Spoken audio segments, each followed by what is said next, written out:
தெலுங்கானா மாநிலத்தில் மொத்தமுள்ள 17 மக்களவை தொகுதிகளுக்கு வரும் 13ஆம் தேதி வாக்குப்பதிவு நடைபெறவுள்ளது. இதனை முன்னிட்டு அங்கு அரசியல் கட்சியினர் தீவிர வாக்கு சேகரிப்பில் ஈடுபட்டு வருகின்றனர். அந்த வகையில் தெலுங்கானா மாநிலம் செகந்தபராபாத்தில் நடைபெற்ற பாஜக தேர்தல் பிரச்சார பொதுக்கூட்டத்தில் மத்திய அமைச்சர் அமித்ஷா கலந்து கொண்டு பேசினார். அப்போது பேசிய அவர், இந்தியா கூட்டணி பல்வேறு கட்சிகளை ஒருங்கிணைத்து உருவாக்கப்பட்டுள்ளது. காங்கிரஸ் மற்றும் அதன் கூட்டணி கட்சியினர் அனைவரும் மோசடிக்காரர்கள் என்று விமர்சித்து பேசினார். தொடர்ந்து பேசிய அவர், இந்தியா கூட்டணியில் நம்பகத்தன்மை வாய்ந்த பிரதமர் வேட்பாளர் யாராவது இருக்கிறார்களா என்று கேள்வி எழுப்பினார்.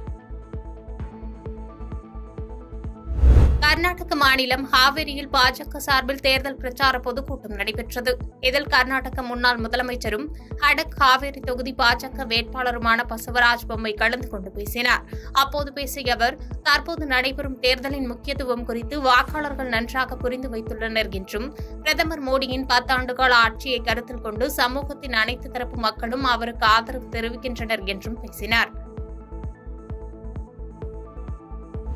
கர்நாடக மாநிலம் தேவன்கரை தொகுதியில் காங்கிரஸ் சார்பில் பிரச்சார பொதுக்கூட்டம் நடைபெற்றது. இக்கூட்டத்தில் கலந்து கொண்டு பேசிய கர்நாடக முதலமைச்சர் சித்தராமையா, மக்களவைத் தேர்தலில் பாஜகவின் தோல்வி உறுதியாகிவிட்டதாகவும், நாடு முழுவதும் பிரதமர் மோடி எதிர்ப்பு அலை அதிகரிப்பதை பாஜகவினரை உணர்ந்து கொண்டதாகவும் கடுமையாக விமர்சித்து பேசினார். கர்நாடகாவின் ஹாவேரி நகரில் சவானூர் பகுதியில் காங்கிரஸ் வேட்பாளர் வினோடா அசுட்டி என்பவருக்கு வாக்குகள் கேட்டு கர்நாடக துணை முதலமைச்சர் டி.கே. சிவக்குமார் பிரச்சாரத்தில் ஈடுபட்டார். அப்போது காங்கிரஸ் உறுப்பினர் ஒருவரை அவர் அறையும் காட்சிகள் வைரலாகி வருகின்றன. அதில் காரிலிருந்து சிவக்குமார் வெளியே வரும்போது காங்கிரஸ் தொண்டர்கள் அவரை சூழ்ந்து வரவேற்றனர். அப்போது கட்சி தொண்டர்களில் ஒருவர் சிவக்குமாரின் தோள் மீது கை போட்டு புகைப்படம் எடுப்பதற்காக முயன்றார். இதனால் ஆத்திரமடைந்த சிவக்குமார் உடனடியாக அவரை அறைந்து கையை தள்ளிவிட்டு சென்றார். இதனால் அங்கு பரபரப்பு ஏற்பட்டது.